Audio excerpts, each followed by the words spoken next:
I'm Jake Donaldson, and today I'm joined by Mike Richards and Stephen Hornby. We're here to have a chat about potential players of the season at Everton. I was actually watching, to be fair, before this topic came up, I was watching a Football Daily video. They were looking at sort of the best under 21 players at each club, and I remember thinking, we've got absolutely nobody now. Gordon's gone, and there was a few teams, to be fair, you don't have anyone like West Ham and Fulham and stuff, but it came to Everton. Obviously, Amadou Onana, I completely forgot he's even still 21. So I think the young player of the season, one way or another, is wrapped up pretty easily. But player of the season, there's probably a little bit of debate. I've got a couple of names in my head. Obviously, it will all depend how we actually finish the season, and ultimately, as this award has been for quite a while at Everton, it's quite trivial, really, who gets player of the season in a team that's don't do very well at all. It's not felt like it's meant anything for a number of years, unfortunately. But in terms of who will actually be potentially awarded that, Mike, I'll come to you first. What's in your head right now? Who do you think will maybe be Everton's best player in what's been a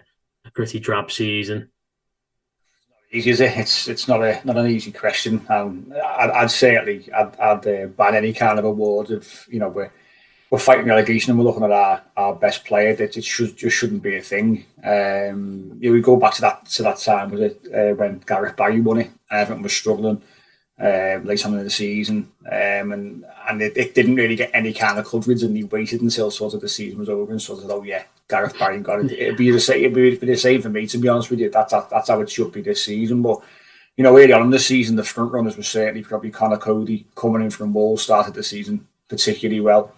James Tarkowski, who I think definitely, he's definitely in the frame for it. I think he's probably been our most consistent centre half. Connor Cody obviously dropped out of favour.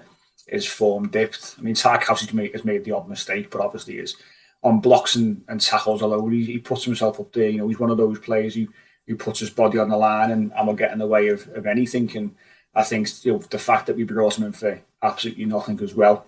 He's now working under a manager who he knows and is ideal as well for him, and a manager who trusts him as well. I think that has made him probably perform even stronger and regain a little bit of form as well. So he's certainly going to be in the mix. You mentioned Onana there. I think young player, yeah, probably a get it. I think he's been a bit inconsistent.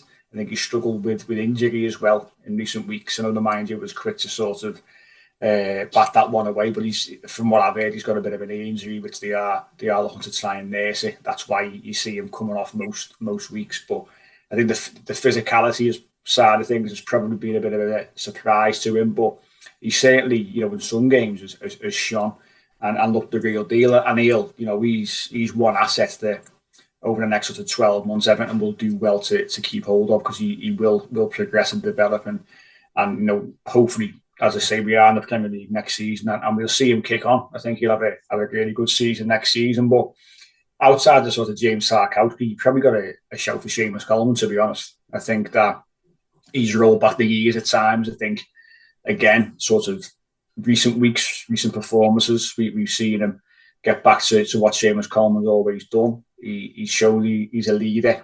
That's never in question, the fact that he always fights for the club and plays for the badge, and he plays with his heart on his sleeve. And Nathan Patterson being unlucky with injury.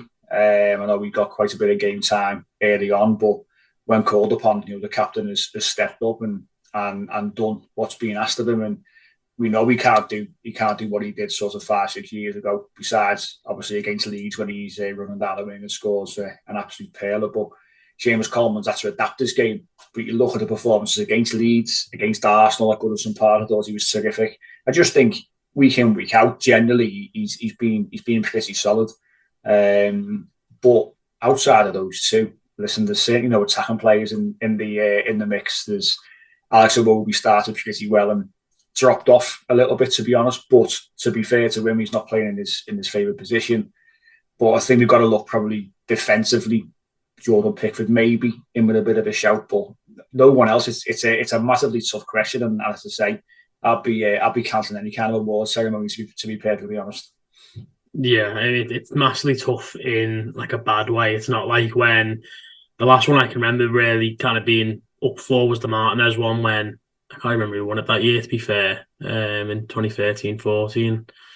I can't actually remember who won that. I'm not sure if you boys can, but that was the last one I can kind of remember sort of taking proper notes of. The last time I kind of felt like it meant something. I was just double checking then. Dwight McNeil's actually 23 as well, so I think that means he would be in a shout for sort of young player. And obviously you mentioned Patson there. He's probably been out injured a bit too much, but maybe young players probably a bit more of a debate than maybe I kind of thought. Obviously Mike's mentioning Tarkowski there and Pickford and James Coleman. Obviously, is anyone you can kind of bring to the party, Stephen, or do you think it'd be one of those three most likely? I agree with pretty much everything Mike has said. I'm trying to think who won it in the Martinez thing now. That's going to bother me. Yeah, I I'm think having a it look probably now. was. I think it was Barry. I think Barry won Players Player of the Year. And I feel like Jagielka might have got something. Anyway, Can't but remember I at think all. if we're going to go for Players of the Season, I think I've been thinking about it since I got the briefing earlier today, because I think if you'd have asked me and I didn't know and didn't have time to think, I'd have no answer for you. It's a bit like remember when Villa had that really horrible season, 2016, and they went down, and it was the season where Jolie and Lescott tweeted the picture of the car, and they Yeah, actually cancelled all the award ceremonies, didn't they, that season? Um, been a bit jab season. I think if there's anything I could say was good about this season, it's probably the way the team have done together. I don't think there's been one specific standout player. I think if we're looking at anyone attacking, I think this has been Iwobi's best season for us.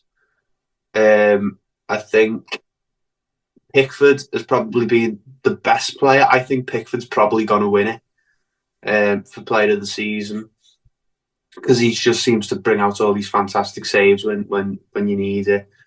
Onana, I think, is probably him and Pickford for it, definitely. And Tarkowski as well. Tarkowski's been amazing since he come in, and I've seen now he's actually doing his come out today on the website that he's doing his UEFA B license as well with Connor Cody under Sean Dyche. So that's really nice to see. But interesting you mentioned Seamus Coleman there. I think this is Coleman's best season since he got injured. Since he got that horrible leg break. I think since he come back from that, which was around the Allardyce sort of era, I think yeah, this has been the best era, because he's come back and he's completely blown me away with what he's done. And if you're asking me for moments of the season, that Leeds goal is definitely it. So I think if I'm going to go for anyone, there'd be a little short list. It'd be Tarkowski, Pickford, Onana,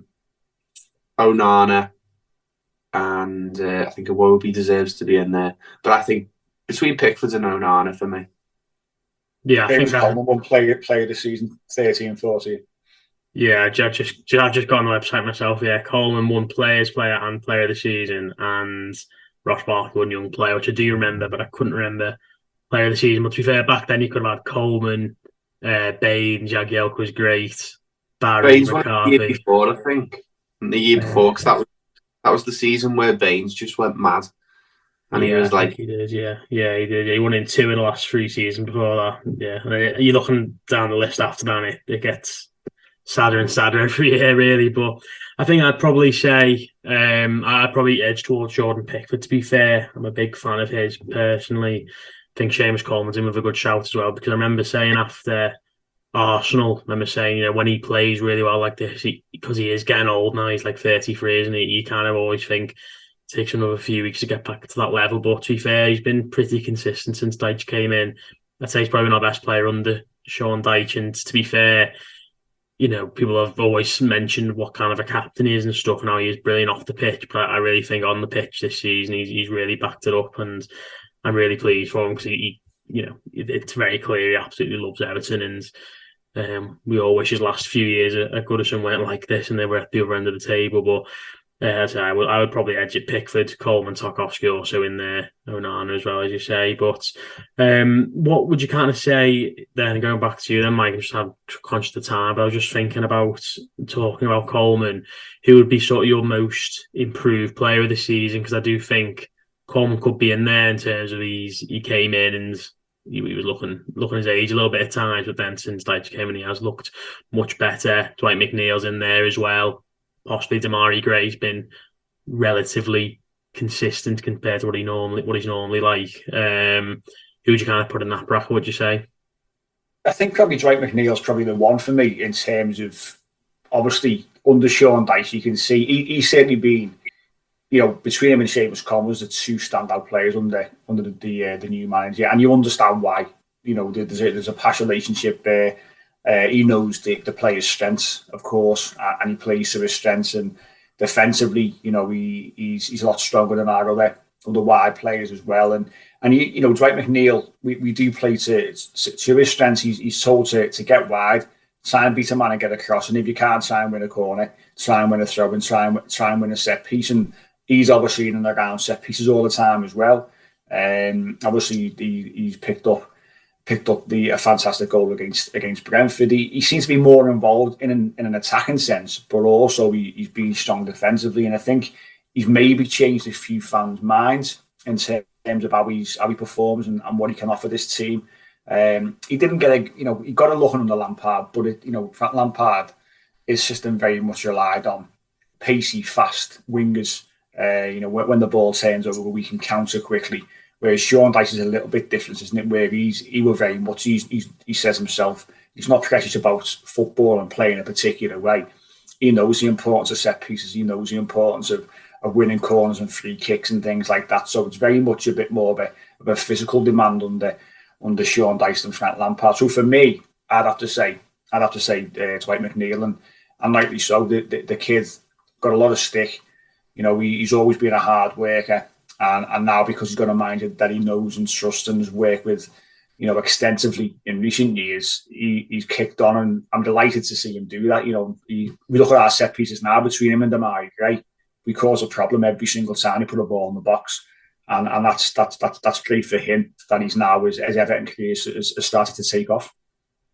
Yeah, absolutely. I mean, I think he is probably the standout man, but something I didn't mention there, and you mentioned before, Stephen, was Abdoulaye Doucouré. I think he's very much in that bracket of, he's now in a style which I think shoots him more, but I think part of what Lampard tried to do shoots him, but also on the ball, he's still not great. He's definitely much more of a battering ram kind of central midfield player in terms of picking the ball up and driving with it, and even popping up with a goal or two. I probably would give it to McNeil, but I think Doucouré in the shout as well, would you say? I think if there's a lot of really good points there. I'm trying to remember to cover them all. I think if there was any improvement this season, it has to be just the entire midfield. I think every single midfielder has gotten better. If there's one problem that we really, really needed to address this season compared to last, it was the midfield. It was always an issue with who was playing in midfield. It was always, it was Davis or it was Gomez.